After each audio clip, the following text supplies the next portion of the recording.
Sometimes you just have to say, I never heard of that company, and maybe it's me, I'm not perfect, but that's what this is for.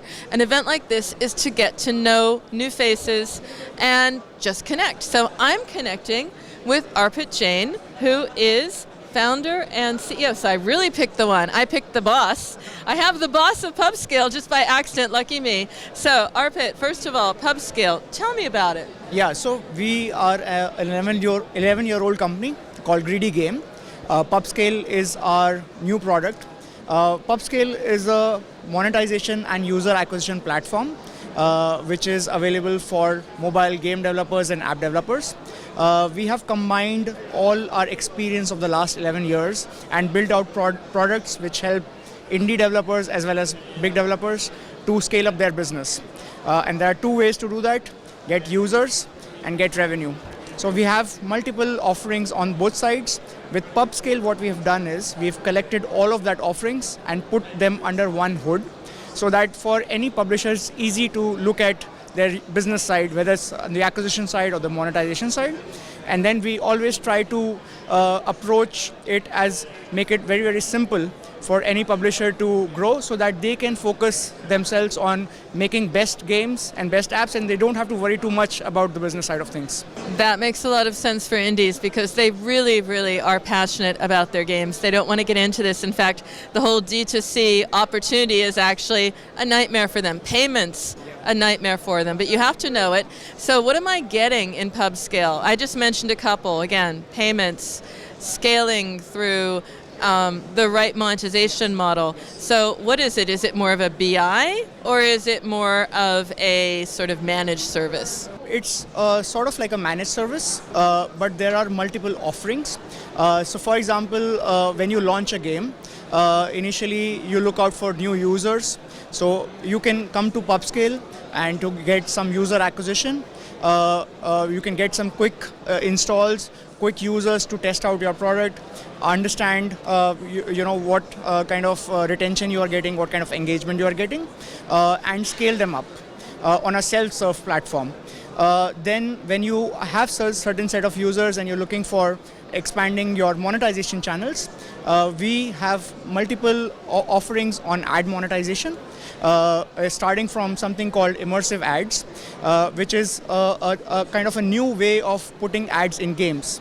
So traditionally we've seen that ads in games can be very intrusive, especially the pop-up ads or the full page interstitials. Or the boring ones, which are like a billboard. Yes. in the game, right? Yes. So what we do is we can customize exactly how your ads look like.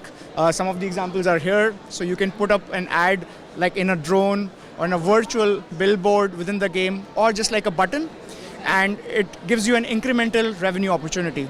Apart from this, since we've been in the industry for a long time, we also have experience with multiple networks, multiple partners. We are also a Google channel partner, Google GCPP. So we understand what are the nitty-gritties to get you off the ground in terms of monetization. And we also offer ad demand, direct demand from our platform for game publishers, so that they can make incremental revenue on the platform. So the best part about PubScale is that all of this is together on one single dashboard. You have one POC from our company who would take care of your multiple business sides, and you don't have to worry about going onto too many dashboards to understand what's going on in your game. And ad monetization is important because, it is about the 95% of your audience that isn't paying, and I hear a lot of people in AdMon, also AdMon consultants, talking about that. But you have to do it early. So what do you tell indies, or publishers overall, because they need to have built this in? Do you help them retrofit as well? Because not everyone has thought about AdMon. Of course. See, if you look at the publisher's perspective, always the game mechanics and the gameplay comes on the top. They do not think about monetization very early in the game. But with the new kind of reality, with so much competition, you need money to also scale up your games. Gone are the days where you get organic users or users already coming into a game if you just launch it. Today, if you want users, you have to spend money. And if you have to spend money, you have to make money. So I think it's very important for any developer to think about ad monetization from day one, to have some ideas about what they can do in their games, how would they make money. And like you said, I mean, only 5% or even less users would actually pay for any in-app purchase. So it's very important to understand how would you make money from the rest 95 to 99% of the people. Since I come from India, and I work with a lot of Indian publishers, Southeast Asian publishers, in that market, is it even more difficult to get IAPs? Because there the ratios is like 99% to 1% who are actually paying. So we see that when publishers realize it initially in their development cycle, they are better able to monetize their games. But you can still, retrofit, ad monetizations. Gaming is very, very dynamic. There are anyways lots of features, that are added in every update. So you can think about monetization later as well. But the earlier you think about it, the better it's going to be. What about the way to do ad monetization? Because it's something that publishers need to get their head around, and there's always like a sort of like shortcuts or ways to do it quickly. I was talking with one consultant, Patrick McSteen, and he said it would be great if you just put, a button there, that's like, if you have a rewarded ad, for example, try this out or try to win this. Make people aware that there are ads there so that they can consume them or possibly experience them differently. How do you suggest to publishers that they should make the most out of saying, yes, we've got ads, but it's for a reason? So what we suggest is to do a thorough research on what is available in terms of ad formats, right? So the one that you mentioned is like a rewarded ad format. If a user watches a rewarded video, they get something in exchange, which can be coins in the game or a life in the game, which can help them increase their own presence in the game. So that actually helps in engagement. But that is not the only ad format. I would suggest anyone to look at what all ad formats are there. For example, the latest new ad formats which are coming up are audio ads and native ads, where while playing the game, there's a small audio clip that would run in the background, and you can make money from that. Or it can come, for example, if you're driving in the game, it can just act like a radio inside the car, and it would actually be an ad, and you can make money from it. With native ads, we've seen publishers getting very, very creative, like putting up a drone in their game which is following the player, and the drone shows some sort of an ad as a background thing. Plus, there are more formats which are coming up. For example, another format which is picking up right now is an offer wall, where you can reward users for doing certain tasks. So in case you are selling users some IAPs and users don't want to pay with cash, what they can do is instead they can go and offer wall, they can complete a couple of offers, and they can buy your IAP through that coins, and the game publisher would get paid from the offers done. So what we really need is to understand different formats which are available, and every game would not work with all the formats, but we need to understand which format works well with your game. The second thing which is important is data. So you're an Indian company, so that's in your DNA. I know that. So I mean, it's very important to keep focus on the data. Any ads that you're adding in your game, you need to check what is the uplift, what is the down lift of that particular ad. Are you losing some users because you've added a new ad format?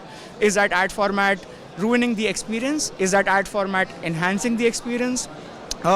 If you're putting 2 or 3 different kind of formats, is one format hindering the growth of another format? So all of that data is very important. There are a lot of tools to analyze that right now. We have tools as well. But what we generally see is that, again, it takes a lot of bandwidth to also understand that. And that's why our focus is to constantly make it more simpler, so that publishers can know what is happening and they can take more data-backed decisions, and hence they can be on the right track to growth. Because that's it. You always win through data. That's the lifeblood of your game at all levels. So, Arpit, it's interesting to hear about you. I can imagine that with your cred and your DNA and what you're working from, that you've seen a lot. What are you thinking about that you're most excited about looking into 2025, or even personally or professionally, what's going on at PubScale? Maybe this is going to be an amazing tipping point for you. What's up next? Sure. So, I mean, in my entire experience, what excites me most about this industry is that every 6 months there's something new. And you have to brace yourself, you have to be ready for it. You can't let your guard down. So every 3 months to 6 months, we keep on looking at what are the new trends, what is coming in games. Candy Crush was running like 10 years back. Right now there are different games. There's Wood Screw, there's Hexa Assault. So there's different games keep on trending. Even from the monetization perspective, like I said, there are different formats which keep on coming up. And since it's kind of a global business, so you do not know where the next idea is, right? So that is something which is the most exciting part of what we do. Personally, from the business perspective, what I am most excited about is how do we combine these offerings and make it very, very easy for game developers, so that even like we can democratize it more for the indies. We like I said that since now, I mean, it takes a lot of budget to actually grow your games. So it is becoming more and more difficult for the smaller game developers to actually rise there. And it's almost become like a point of luck that your one game goes viral and you become big. But we are focused on creating a platform which democratizes it more, so that indies with their own strength of making a good game can actually make a good business. And they are able to get not to the same level, but at least kind of shorten the distance between themselves and the bigger companies. I'm impressed with that, because I hear that often with startups and interesting companies. Not a startup, you're established, but particularly from India, it's about democratizing access. And that's what the industry needs, because the data is there that says, new games from new companies in top ranking, top grossing gaming apps, a handful. So we need people like you. Yeah, I mean, it's not just us. I mean, there are multiple companies who are working in that direction. And I'm pretty kind of optimistic about it. I mean, even if you look from the development perspective, there are a lot of tools which have come up to make game development easier. So it's now more about, if you have the right idea, you can execute it. And I'm pretty sure that it's going to get better and better in the future. So the passion for gaming, are you a gamer, or were you a gaming company, publisher, developer once, or what is it here? Yeah, so I have been a gamer, although I've played more like console games and PC games before starting the company. But I really was passionate about gaming, and the thing which actually got me into this was looking at those intrusive ads, and I wanted to avoid them at any cost so that the gaming experience is not hurt. And that's how we came up with the idea of immersive ads, and that was the first offering that we had when we started out. And I have to say, the drone is like a cheerful way of introducing. It's a playful way. It doesn't interrupt it. I can see it. And yes, I can also see you doing a lot in the indie space. So I'll be watching for you, Arpit. It was such a pleasure to talk with you. Thanks a lot for talking to me. It was a great pleasure to speak to you. Thank you.